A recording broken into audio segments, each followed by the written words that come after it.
Take the exit. Turn right into the drive-thru. Nope, I'm making dinner tonight. You don't have time. Josh has practice. Oh, that's right. I'll just get a salad. And fries? No, just the salad. But salad cancels fries. Salad only. Fries. Salad. Fries. Food noise isn't fair, but Mochi Health is. The affordable GLP-1 source that puts you on the road to successful weight loss. Hey, can I get the... Fries. Salad. Sorry. Learn more at joinmochi.com. Mochi members have access to licensed physicians and nutritionists. Results may vary. This episode of Voices for Justice is sponsored by Shopify. Starting a business is filled with a lot of what-ifs. What if I fail? What if nobody listens to the podcast? What if nobody cares? It can definitely be hard to get over that doubt and uncertainty, but making that leap was one of the best things I've ever done, and it's great to know that I'm not alone with a business partner like Shopify. Shopify is the commerce platform behind millions of businesses around the world, and 10% of all e-commerce in the US, from household names like Heinz and Mattel to brands just getting started. And I'm telling you, their tools really do feel like you have a business partner. They have hundreds of ready-to-use templates to help build a beautiful online store that matches your brand. You can also get the word out like you have an entire marketing team behind you. Easily create email and social media campaigns wherever your customers are scrolling or strolling. And if you get stuck, Shopify is always there to help with their award-winning 24/7 customer service. It's time to turn those what-ifs into with Shopify today. Sign up for your $1 per month trial today at shopify.com/justice. Go to shopify.com/justice. That's shopify.com/justice.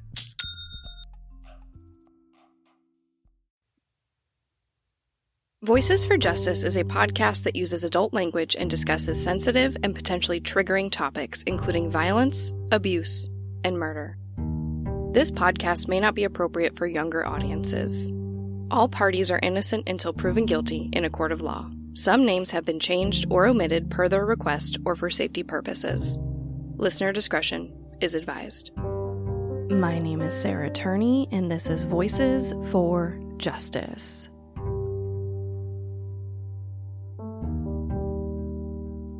Today, I am covering a case from 1991 that absolutely shook Austin, Texas to its core when Sergeant John Jones got the call that the I Can't Believe It's yogurt shop was on fire, and soon discovered the bodies of 4 teenage girls inside. Their cases were collectively coined the Yogurt Shop Murders, and it's one of the most notorious and puzzling cases from Austin to this day. These cases are complicated and tragic. There is a large list of witnesses and a large list of suspects. There's a lot of bad police work, there are multiple confessions, overturned convictions, and DNA that still needs further testing. But most importantly, there are 4 victims and 3 families that have been waiting a long time for justice. This is going to be a very detailed deep dive being told in multiple parts. So let's get into it because we have a lot to cover. The 4 victims in this case are 17-year-old Jennifer Harbison, her 15-year-old sister Sarah Harbison, 17-year-old Eliza Thomas, and the youngest, 13-year-old Amy Ayers. Let's start with some background on the victims, beginning with Sarah and Jennifer Harbison. Their parents, Mike and Barbara, were high school sweethearts, and they later married. They were originally from New Boston in East Texas near the Arkansas border, but they later settled in Austin so Mike could enroll in divinity courses to pursue his graduate degree. The deal was that Mike would go back to school while Barbara worked, and once he graduated, they would all move back to New Boston. But Barbara really liked Austin, and she thought that she and her daughters would have more opportunities and an overall better quality of life there. So when Sarah was 2.5 and Jennifer was 5, she took the kids and moved back to Austin. Barbara had the girls pretty young, and she would be described as being more like a sister to them than a mother. She would later meet and marry a man named Frank Sirachi in 1980. They lived a very quiet but fulfilling life, with Frank working as a technician for Dell Computers and Barbara working as a credit officer at Team Bank.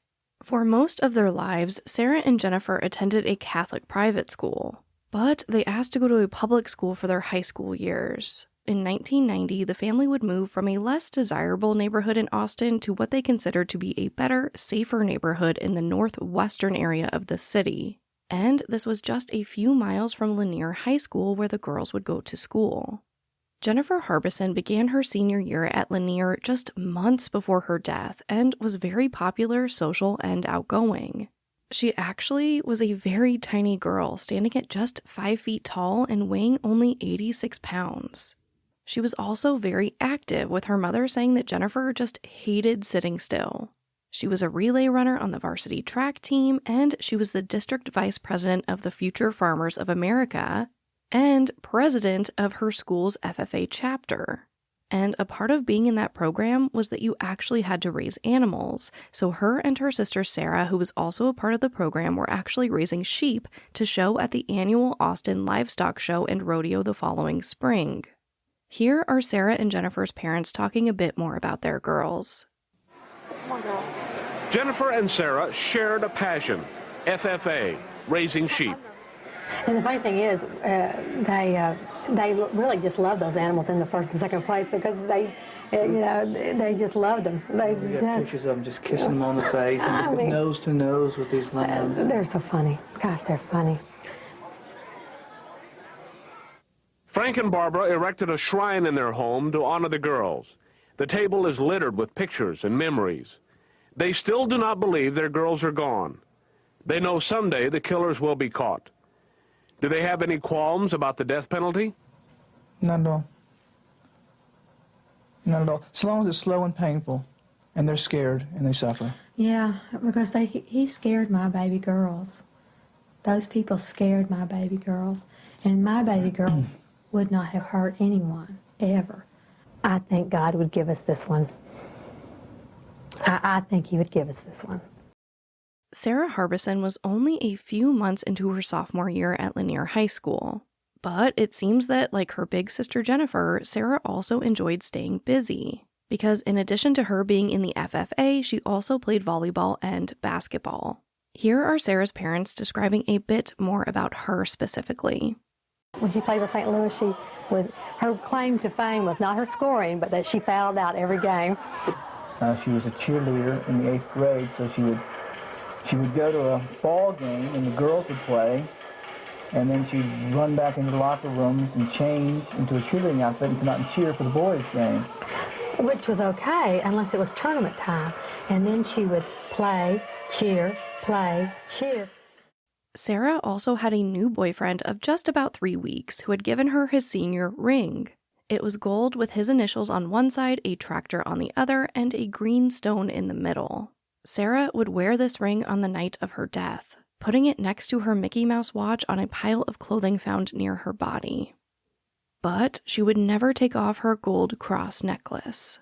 Sarah's best friend was Amy Ayers, the youngest of all 4 girls. Amy was born in Johnson County, Texas, to her parents Pamela and Bob, and she had an older brother named Sean. The family has been described as quiet, reserved, and religious. Amy spent a lot of time on their family ranch and had been riding horses since she was 3 years old. Her father has stated that she could ride from sunup until sundown without getting tired or bored. Amy was also known to put leashes on pigs and take them for walks. When reporters asked her father if she was a cowgirl, he responded, "No, she's all cowgirl." When she grew up, she wanted to be a veterinarian, and Amy's biggest crush was George Strait, whose posters were plastered all over the walls of her bedroom. Here are her parents describing a little bit more about Amy. Used to kind of bother her because she was always a country girl, and I told her, I said, you can take the girl out of the country, but you can't take the country out of the girl. What does this room reflect of her? Well, I think it shows you some of her interests. George Strait, he's on every wall here in the room. She was an animal lover. She really loved cats, and horses were probably her favorite of the animals. We've got stuffed animals of all kinds to go with that. She spent a lot of time in here just by herself, played her stereo with all of her country western music. She's always liked country western. Has never been a rock and roll fan. And would spend do her homework in here sitting at her desk with her country music going. By 1985, the family moved to Austin. In 1991, Amy was still in the 8th grade, but she planned on attending Lanier High School the next year. And after some encouragement from her older brother Sean, who was already in the FFA, she was accepted into the program as a junior member. And Amy did extremely well. She was actually quickly nominated to be the vice president of the chapter. This is where Amy met her new best friend, Sarah Harbison, and her sister, Jennifer. They just hit it off from the first time they met, and then once that happened, you didn't see one without the other at the livestock show. You didn't have to worry about those two when they were together. You knew that they were going to have a good time, but you didn't have to worry about what they were going to get into. They were going to be safe in what they did. They had a ball together, laughed and giggled, and really a good time. This small choice to join the FFA and to befriend Sarah would ultimately result in Amy's untimely death. The fourth victim was Eliza Thomas. Eliza was a beautiful brunette born to her parents James and Maria in Austin, Texas. A few years later, her sister Sonora was born. But by the time Eliza was 7, her parents divorced. Her parents shared custody of Eliza and Sonora until Eliza turned 14, when she could decide who she ultimately wanted to live with. Initially, she'd stay with her father, but in July of 1991, Eliza moved in with her mother while Sonora stayed behind with their father. But the sisters remained close.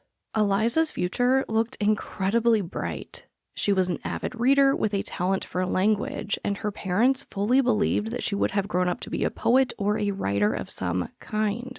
But her passion, like the other girls, was animals. She too was in the FFA and would be nominated for Queen like her best friend Jennifer. Her project was a 254-pound pig named Stormy who needed twice daily injections. Eliza took a job at the I Can't Believe It's yogurt shop at the Hillside Strip Mall working nights and weekends, making $4.35 an hour, to supplement another job she had taking a 9-year-old to gym lessons twice a week. Eliza held these jobs for a few reasons. The first being that Eliza had a car that she loved. It was a bright green 1971 VW Carmen Ghia, which she picked because it matched her emerald birthstone. Truth be told, you guys, I know next to nothing about cars. So I googled a 1971 VW Carmen Ghia, and I totally get why she was obsessed. It's very rounded and vintage and just cool looking. It's a car I would have loved to have at the age of 17. And Eliza was extremely mechanically inclined. She did her own repairs, and that year she told her parents that all she wanted for Christmas was car parts. But in addition to paying to keep her car running and in gas, Eliza also worked to not put any additional financial strain on her mother. See, not too long before this, Maria had actually switched career paths and was now making much less money as an artist assistant. Although Eliza loved being in the FFA and cars, she was also kind of a girly girl.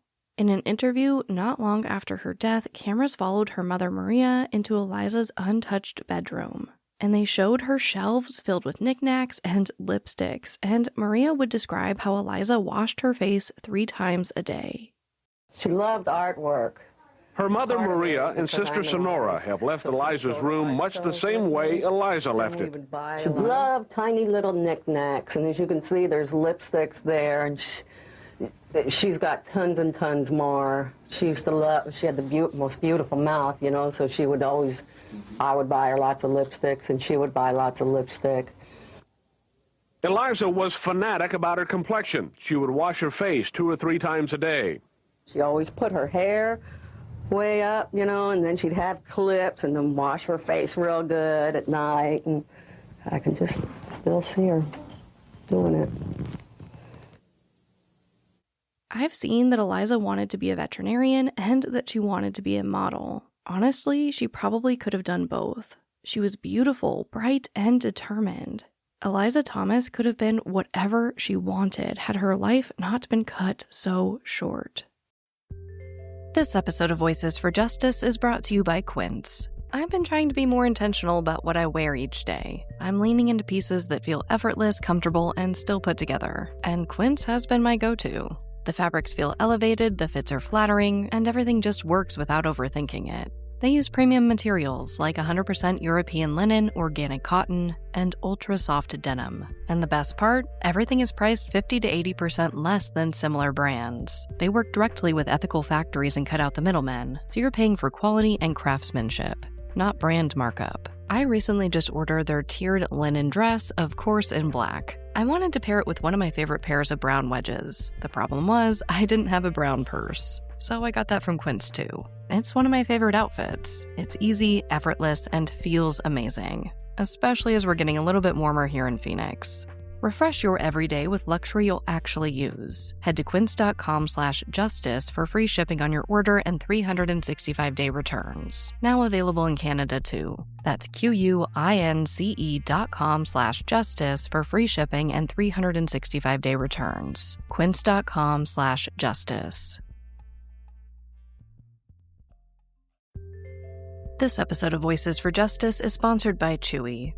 If you have pets, you probably know about Chewy, and you also know that when they say that they have everything you need to keep your pet happy and healthy, they're not messing around. To keep them happy, Chewy has over 100,000 products from all the brands my pets love at prices I love. To keep them healthy, Chewy offers pet prescriptions, pet insurance, telehealth vet visits, and they're even rolling out vet clinics across the country. I've been shopping with them for a very long time. And in addition to the auto-ship feature that gets the dog's food to them every single month, I also love to experiment with different treats. But I'm a bit picky. For me, it has to be high quality with simple ingredients. I recently picked up treats from Shepherd Boy Farms that are 100% just chicken breast. Popcorn and Heber are already obsessed. Chewy has everything you need to keep your pet happy and healthy. And right now, you can save $20 on your first order and get free shipping by going to chewpanions.chewy.com/Sarah E. Turney. That's chewpanions.chewy.com/Sarah E. Turney to save $20 on your first order with free shipping. chewpanions.chewy.com/Sarah E. Turney. Minimum purchase required. New customers only. Terms and conditions apply. See site for complete details. Following their deaths, countless newspaper articles would focus on just how unimaginable it was for something so horrific to happen in the Austin community, especially to these girls. These 4 girls that loved country music, animals, and their community. These 4 good girls. See, back in 1991, Austin still very much felt like a small town. Despite having a population of about 600,000, violent crime was low and people still trusted each other. But all of that changed after December 6, 1991, as countless newspapers reported on the innocence that was lost that night, the paranoia that spread through the community, and how terrified Austin should be since there was at least one brutal killer still on the loose. On the morning of Friday, December 6, 1991, Jennifer and Sarah Harbison drove in Jennifer's brand new dark blue Chevy S10 pickup to take care of their sheep that were being held in a barn on donated land about 3 miles from Lanier High School, just like they did every morning and every afternoon. So, after taking care of the sheep, Sarah and Jennifer returned home to shower and went to school. After school, Jennifer gives Sarah's boyfriend a ride home, and they stop back at the barn for their final visit of the day. Eliza Thomas would also visit the barn that morning and presumably that afternoon to give her pig Stormy one of his 2 required daily injections. And Amy Ayers would attend her middle school like normal that day. Jennifer then dropped Sarah off at home and drove over to her boyfriend Sammy's apartment where he lived with his mother. Sammy actually missed school that day in order to attend his grandfather's funeral, so Jennifer really wanted to see him and to make sure that he was okay. Jennifer and Sammy often talked about their dreams that Sammy would get a basketball scholarship at a college that Jennifer could also attend, and that after graduation they could get married, have a family, and spend the rest of their lives together. But in addition to seeing Sammy, Jennifer also had plans to grab her wallet that she'd left at a friend's house and go back to school to fill out an application to run for FFA Queen after being nominated. She planned to be back home around 7 p.m. to get ready for her 8 p.m. shift at the I Can't Believe It's Yogurt shop at the Hillside Strip Mall. See, a part of the deal with Jennifer having a brand new truck was that she would help her father, Mike Harbison, make the payments.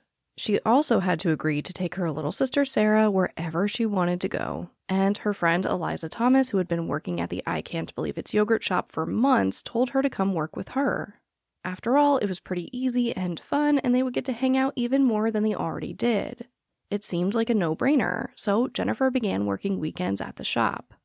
Around 4:30 p.m., Barbara remembers coming home from her job at Team Bank and seeing her daughter Sarah sitting on the couch peeling an orange. Sarah was in a very good mood because not only had her boyfriend just given her his senior ring, but she was excited for the weekend because she didn't have volleyball or basketball practice. So she told her mom that she had plans to go out that night to North Cross Mall. See, North Cross Mall was the place to be as a teenager in Austin in the early 90s. It had all of your mall staples, including an amazing food court, a movie theater, and even the only ice skating rink within 200 miles. In the 1970s, the mall was this premier luxury shopping center in Austin, even with former First Lady Lady Bird Johnson making an appearance at the mall. But by 1991, a lot of the higher-end stores closed, and the mall became a haven for teenagers, with the movie theater even catering to this new audience with midnight showings of heavy metal, Pink Floyd's The Wall, and the Rocky Horror Picture Show, complete with a shadow cast to perform along with the movie. One thing I want to note right here is the alternative scene in Austin, because it will become relevant further along in the case.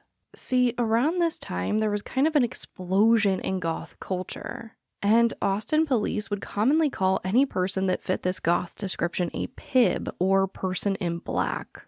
If you had an unnatural hair color, wore black, or really anything considered alternative, you were deemed a pib. And around this time, the world was very much experiencing something that was often coined as satanic panic, where anyone who could be described as a pib or goth was instantly a terrible, scary Satan worshiper, and thus on the radar of police when terrible things happened, such as 4 girls being murdered. So keep that in mind as we go further into the case. But back to Sarah and the mall. The idea was that when Jennifer came back to get ready for work, she could take Sarah to pick up Amy from her house, then drop both girls off at the mall before her shift at I Can't Believe It's Yogurt.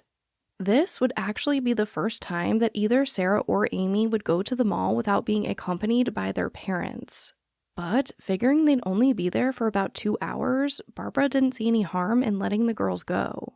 Around 9, when the mall closed, Jennifer would use her break to pick them back up and bring them back to the yogurt shop. That way, they could help Jennifer and Eliza close up the shop around 11, and then Jennifer would take both Sarah and Amy back to her house so Amy could spend the night. At this point, we're about 7 hours away from the fire. So let's break down the timeline. Around 6:30 p.m., Eliza Thomas got home, changed into her I Can't Believe It's Yogurt uniform of a white branded polo, dark jeans, and white Reeboks. She put her hair in a scrunchie, and she was out the door. Like Sarah Harbison, Eliza was also in a good mood that day because her and Jennifer had both been nominated for FFA Queen. But she was a little nervous about her shift. See, the night before, she'd actually covered another girl's shift at the yogurt shop. And she got a prank call from her ex-boyfriend Roger Carduca's friend, who thought it would be clever to call the shop and ask about all the yogurt flavors, while Roger laughed hysterically in the background. But Eliza got to the yogurt shop on time at 7 p.m. to start her shift and just had to hope that it didn't happen again. Following the very strict policies and procedures set by Bryce Foods, the parent company of I Can't Believe It's Yogurt, when Eliza entered the shop, she grabbed the keys from the top of the cash register and headed to the back of the shop to unlock the office door to put down her personal items. Then she locked the office door and put the keys back on top of the cash register.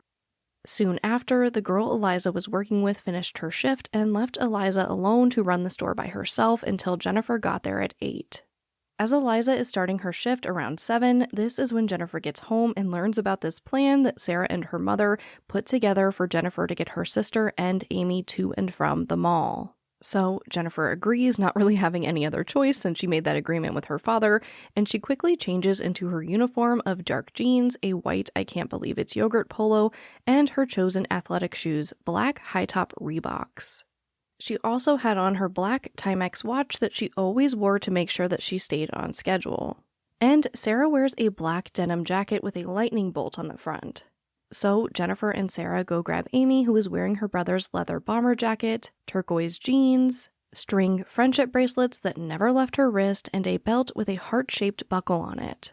Amy also brings her Jiminy Cricket overnight bag and leaves it in the truck when Jennifer drops them off at the mall. From the North Cross Mall, Jennifer then heads to the Hillside Strip Mall to the I Can't Believe It's yogurt shop to begin her shift at 8 p.m. Eliza would work the cash register and Jennifer would handle the counter. Like the North Cross Mall, the Hillside Strip Mall was also a pretty popular destination. But by this time, only 3 businesses were open: Mr. Gotti's Pizza, the Sun Harvest grocery store, and the yogurt shop. But they still received a decent amount of traffic. Between 8:15 and 8:30, 51-year-old Lucella Jones came into the shop noticing only 2 other cars in the parking lot, Jennifer and Eliza's. She also noticed 2 teenage boys sitting at the booth closest to the door. She said that they were possibly Hispanic, possibly white, and between 14 and 17 years old. And she described them as kind of looking like hippies. But she admits that she didn't really get a good look at their faces because they were kind of facing away from her. And they were apparently fixated on something she described as a small sack on the table that sounded like there were keys or marbles or something inside of it when they moved it. Lucella would later tell investigators that she wanted to ask the girls if they were okay working alone that late at night. But she saw that Eliza and Jennifer were talking and laughing, so she ignored that instinct and figured that they were probably fine. So she ordered a strawberry sundae to go for her husband and she left. Around 9, Jennifer used her break to pick up Sarah and Amy from the mall. When they got back, Jennifer went back to work and Sarah and Amy went to Mr. Gotti's to grab a pizza before they closed at 10. At about 9:30, Eliza's mother stopped by the shop to check on Eliza like she often did. But when she got there, Eliza was on the phone with her younger sister Sonora trying to convince her to ride her bike up to the shop to hang out. But Sonora was home alone and didn't want to leave without her father's permission, so she just stayed home. Eliza then hands the phone to her mom and gets back to work. Maria would later tell investigators that it was shortly after this that she saw 2 girls that were most likely Sarah and Amy come in the door with a pizza and sit down at a booth to eat. Other customers would also vaguely remember seeing 2 girls eating pizza in the shop that night as well. After Maria gets off the phone, the shop gets a call from Jennifer's boyfriend Sammy confirming their breakfast plans for the next morning. Between 9:30 and 10, 52-year-old Daryl Croft entered the yogurt shop. Daryl was an ex-military police officer, and he owned his own security company. So he was used to instantly evaluating situations and kind of just being more observant than most. He also knew Maria and Eliza because they all went to the same gym. Daryl says that he remembers seeing Maria by the cash register, a boy and a girl in a booth, and another couple close to the counter looking at the menu. But above all, he remembers a guy standing in line in front of him. Daryl would describe this man as white, young, and fidgety. Probably in his early to mid-20s, 5'10" to 6 feet tall, and about 155 pounds. He was also wearing a green military-style jacket. Daryl actually parked the car he used for his security company out front, and it happened to have a row of lights across the top. After kind of stalling in line, possibly being unsure of what he wanted to order, this guy in line turned to Daryl and asked if that was his car and what he was. Was he security or was he the police? Daryl confirms that yes, it was his car, and he explains that he owns a security company. And the man just kind of nervously turned back around. But Daryl continues to watch this man closely, saying that he just had a weird feeling about him. So this unknown man in line eventually orders a 7-Up, but Jennifer tells them they only have Sprite, which is fine with him, so Jennifer puts the can of soda in a paper bag and sends him down to Eliza to be rung up. Immediately after this, he asks Eliza to use the bathroom, which meant he kind of had to go around the counter and into the back area of the shop. So Daryl Croft is like, "Whoa, hey Eliza, where is this guy going?" And Eliza just kind of laughs and says that he's using the restroom. Daryl also states that Eliza said something to the effect of that she wasn't really supposed to let people go use the bathroom, but she made an exception because the guy said that he really had to go.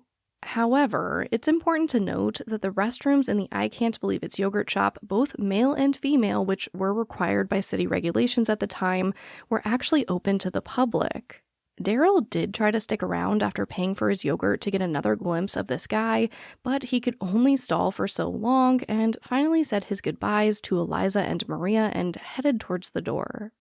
But he was so preoccupied by this man that when Daryl started to leave, he didn't even grab his yogurt, and Eliza had to yell at him before he left the shop. But Daryl does leave, and a few minutes later, so does Maria. Soon after, Eliza's father James and his wife would visit the shop for about 15 to 20 minutes. They would recall speaking to Eliza about her economics class and seeing two girls with a Mr. Gotti's pizza box in a booth, but not much else. Between 9:30 and 10:30, there were reports of more customers coming in and out of the shop. 2 women, a few couples, and regulars Joseph Saunter and Ava Reed, who stopped by at about 10 p.m. They do spend some time talking to Jennifer and Eliza about their FFA projects, but they eventually leave. Another customer would come forward and report that at about 10:30, they saw a man who was possibly white or Hispanic sitting in an older white vehicle in front of the yogurt shop, not really doing anything, but they felt like he seemed suspicious.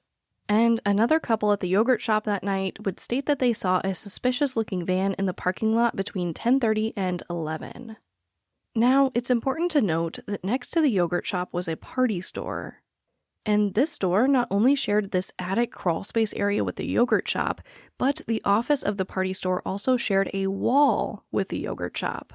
On Fridays, the party store closed at 7 p.m., but that night, owner Jorge Barney closed down the shop and stayed behind, telling investigators that he was hoping to get ahead of the holiday rush. So he went and got a pizza from Mr. Gotti's, put on reruns of Cheers, and got to work. He would report that at 10:30 p.m. he thought he heard a noise on the roof, so he went outside to check on his Christmas decorations, but found that nothing was wrong. So he kind of just shrugged it off and went back to work. Later in the night, Jorge Barney would be the first to see smoke coming from the yogurt shop. But he wouldn't recall hearing anything. Not even a single one of the 5 gunshots, despite literally being right on the other side of the wall. We are now about 1 hour away from the fire. At DSW, we ask the important questions, like, what shoes are you going to wear? Whether you're prepping for wedding season, festival season, or just planning the ultimate vacay, the right shoes can make or break an RSVP. So own the moment. You've got big plans, and we've got just the shoes. At the perfect price, of course. Get ready to get ready with Designer Shoe Warehouse. Head to your DSW store or DSW.com today and let us surprise you. Insurance isn't one size fits all. That's why customers have enjoyed Progressive's Name Your Price tool for years now. With the Name Your Price tool, you tell them what you want to pay, and they'll show you options that fit your budget. So whether you're picking out your first policy or just looking for something that works better for you and your family, they make it easy to see your options. Visit Progressive.com. Find a rate that works for you with the Name Your Price tool. Progressive Casualty Insurance Company and Affiliates. Price and coverage match limited by state law. At 10:42, just 18 minutes before the shop was set to close, Eliza rang up the last sale of the night for Tim Stryker and Margaret Sheehan. They had just seen a movie and wanted to grab some dessert before heading home. The couple reports seeing 2 other customers in this shop, but could only describe them as 2 large people wearing hooded jackets that were sitting across from each other in the booth closest to the cash register. Unfortunately, they couldn't describe much else about these 2 people. Not their genders, not their ethnicities, nothing other than one was larger than the other. And the bigger one was wearing some type of beige-colored hooded jacket that was padded, and the smaller one had light brown hair. But due to their size, they did assume that they were men. This couple states that they saw Eliza behind the counter while Jennifer began closing down the shop, wiping down tables and placing chairs on top of them to clear the floor for mopping. And she was also refilling the napkin dispensers. It's important to note that when investigators examined the shop after the fire, only one booth would still have chairs around it versus on top of it, and that same booth's napkin dispenser was not refilled. Margaret then hears the girls talking about next week's work schedule and a friend they haven't seen in a long time. And she notices that the people in the hooded jackets appeared to be extremely still and quiet, as if they were also listening to the conversation. Margaret really wanted to stay in the shop to eat her yogurt, but they noticed that the girls were obviously trying to clean up for the night and close down the shop, so they decided to give them a break and head out of the store. Margaret believes that was about 5 minutes after entering the store, which puts us at 10:47 p.m. Margaret and Tim didn't report seeing Sarah or Amy in the shop that night, but a Mr. Gotti's pizza box would later be found in the back of the store on a table near the sink. And in and around the sink were the containers from the yogurt toppings, so it's believed that while Jennifer and Eliza were closing down the front of the store, Sarah and Amy were probably sent to the back to work on things like doing the dishes and just cleaning up back there. Now, again, it's important to stress that not only did the yogurt shop have pretty precise protocols in their stores, but Eliza was known for being an absolute stickler for abiding by them, which will actually be pretty helpful in determining what might have happened next. Investigators are pretty sure that after the couple left, Eliza, Jennifer, Sarah, and Amy were alone in the store with the two unidentified people in the hooded jackets. They believe that 10 minutes prior to closing, Jennifer turned the sign on the front door from open to closed.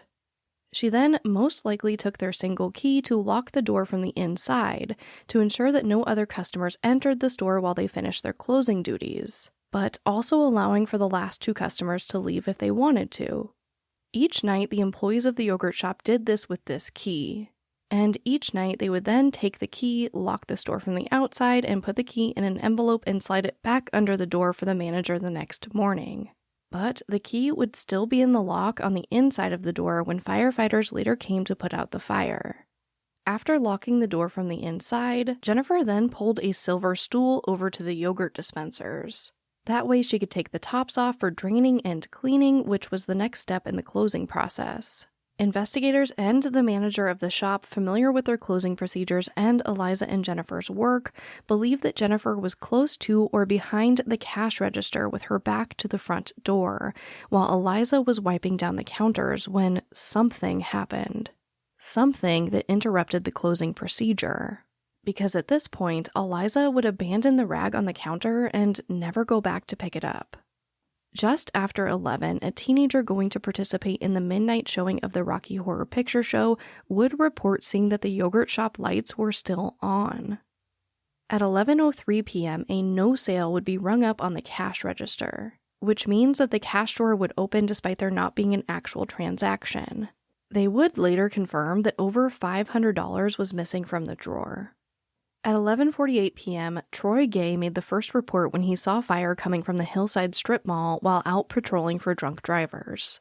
When he got closer, he saw Jorge Barney, the owner of the party shop, waving him down at the back of his store. He explained that he'd just seen smoke and opened his back doors to let it out. Officer Gay didn't jump to any conclusions. He figured it was probably just an oven or a stove that had been left on. But the yogurt shop had no stove or oven, and by this time, the windows of the shop were completely black from the smoke, making it impossible to see in. And smoke was beginning to billow out from the surrounding connected businesses.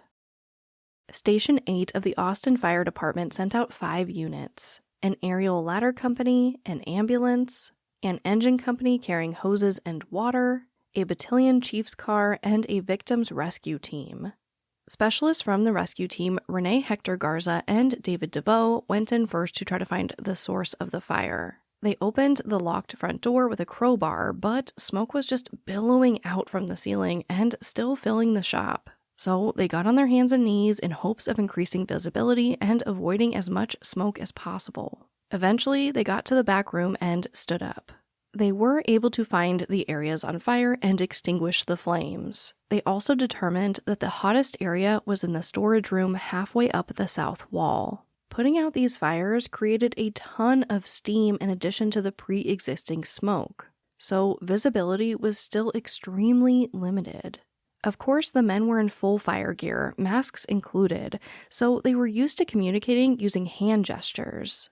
But DeVoe didn't have a hand gesture for what he saw next, and he ended up tapping his partner, pointing to the ground, and yelling through his mask, quote, "Is that a foot?" End quote. The men were obviously startled and took a step back, which is when they discovered the second body. They reported back to their team that they found 2 victims. They were kids, and they were nude. When they wanted to send in the rescue team, Garza told them not to move the bodies, stating that he knew immediately that something was very wrong. Close to midnight, Sergeant John Jones, the only homicide cop on patrol that night, would get the call about 2 fatalities and a fire at the yogurt shop. He actually had a reporter and a cameraman doing a ride-along with him that night. And after complaining that they weren't seeing enough action and couldn't wait to go to Houston the next day where they'd be sure to see some real crime happen, Jones told them to strap in and get ready. He turned on his lights and sped to the yogurt shop across town. But soon enough, he got another call. They found another body. And just before he got to the scene, another officer would call, stating that a 4th body had been discovered. Jonesy? Yeah. You hear about the call 2900 West Anderson? Yeah, I'm headed over there. Okay. I'll meet you out there. 2900. 2900. That's a business. John? Go ahead, Wayne. It's apparently a robbery homicide is 3 fatalities. That's 10-4. We're en route.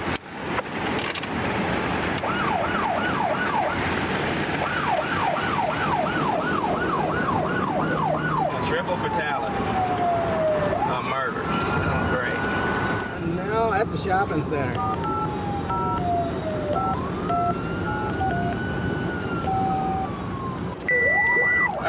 Where do I need to come to in here? What place of business is this? This is the, I can't believe it's yogurt. We're around the back, you're somewhere around the back here at the wall.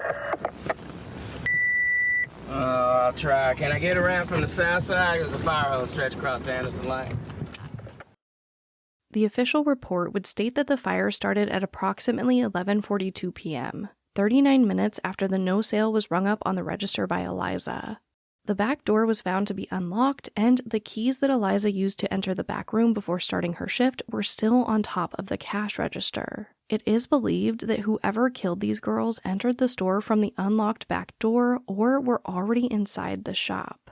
But investigators are certain that the perpetrators left through the back door. What they did to your family, you're lucky to make it out alive. Streaming on Peacock.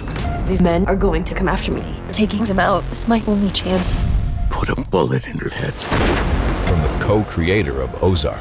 Looks like a family was running drugs. Execution-style killing, it's rare for the keys. And it leads on who they might have been running for.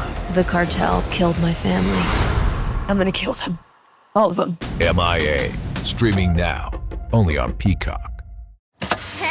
Your new RAV4. Thanks, yours too. What does RAV stand for anyway? To me, it's the Remarkably Advanced Vehicle. Really? To me, it's the Runway Approved Vehicle for its amazing style. What about Remarkably Adaptable Vehicle because of its versatile cargo space? Or Really Admired Vehicle? Oh, or Really Awesome Vehicle. It really is the Recreational Activity Vehicle. The stylish 2026 Toyota RAV4 Limited. What's your RAV4? Jennifer, Sarah, Amy, and Eliza were all found in the back of the I Can't Believe It's Yogurt shop. Investigators believe that they were made to undress at gunpoint and then were bound and gagged. They were shot execution style. Sarah, Jennifer, and Eliza were shot once, and Amy was shot twice. While Jennifer, Sarah, and Eliza's bodies were pretty close together near the back door, Amy's body was found further away, closer to the prep table and the restrooms. And she was much less burned than the others. 17-year-old Eliza Thomas was found stacked on top of 15-year-old Sarah Harbison. When investigators found Sarah, her thighs were open, and in between them was an ice cream scoop pointed up towards her pelvis. 17-year-old Jennifer Harbison laid next to Eliza and her sister Sarah, and she sustained the worst burns. Investigators believe that originally she may have been stacked on top of Eliza and Sarah, but that she possibly rolled off during the fire or was pushed off from the high-powered fire hoses. Jennifer had ligature marks on her neck. 13-year-old Amy Ayers was the least burned, but the most battered. She was found with a ligature mark around her neck. She was strangled manually, but not fatally, and she had bruising under her chin from some type of blow. She was shot once on the top left side of her head with a .22 caliber pistol, and again behind her left ear with a .38 caliber pistol. Normally, the protocol in these cases is for the medical examiner to remove the bodies from the scene for further analysis. But because the crime scene had already been destroyed by both the fire and the fire hoses, Sergeant Jones insisted that their remains be processed on the scene before they were moved. His fear was that they would be exposed to possible contamination, or that they would lose any type of trace evidence on the bodies like hairs or fibers. But the medical chief examiner was out of town. So Jones had to deal with Deputy Les Carpenter, who was known for being a stickler for the rules and having a very big ego. He immediately said no to this request. They were his bodies and he would handle it. But after some pushback from Jones and his new partner for this case, Mike Huckabee, that had more seniority than Jones and was a better negotiator, Deputy Medical Examiner Carpenter gave in, but not without protest. While the team processed the bodies of the 4 girls, he stood over them, just being a general pain in the ass, talking down to the Austin Police Department, and repeatedly threatening to load the girls up right then and there. Many suspect that his actions would continue to hinder this investigation in a pretty detrimental way. Most people on the scene that night wished that they'd done things differently. They wished that they'd known that the bodies were there before putting out the fire. They wished the scene was processed differently and better.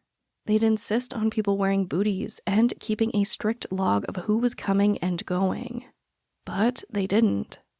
It only took a few minutes for news crews to arrive to the scene. But Jones knew he couldn't give away too much to the public just yet, and only gave a very limited statement. Okay, at 11:47, one of our patrol officers called in to dispatch smoke coming out from, I can't believe it's yogurt. Fire department got here shortly thereafter. What we found in the back there was we found 4 victims. We're handling it as a homicide right now because it appears that one of the victims was struck in the head. Were the victims together or were they in different parts of the building? No, I can't. Can't give you that either. Were they bound in any way? Can't give you that. Was there any sign of forced entry to the building? Can't give you that. What can you give? Just what I gave you. It's still very early in the investigation, okay? Because Jennifer and Eliza's cars were still in the parking lot and through the process of elimination, the girls were identified quickly. But now the police had to notify the parents. As you can probably imagine, the stories of these parents finding out that their girls were gone are heart-wrenching. Amy Ayer's mother answered the door and immediately feared that her daughter had been sexually assaulted, having no idea that it was so much worse than that. And when Jennifer and Sarah's mother Barbara was notified, she insisted that her girls were upstairs asleep in their beds, safe and sound. And when she called to tell their father that their only daughters were gone, their only children were gone, all she heard was screaming before he hung up the phone. This is where I'll leave you today. In the next episode, we will dive deeper into what happened to Jennifer, Sarah, Amy, and Eliza, as well as the lengthy and insane investigation into their murders, and the numerous confessions that would be made in this case. But as always, thank you, I love you, and I'll talk to you next time.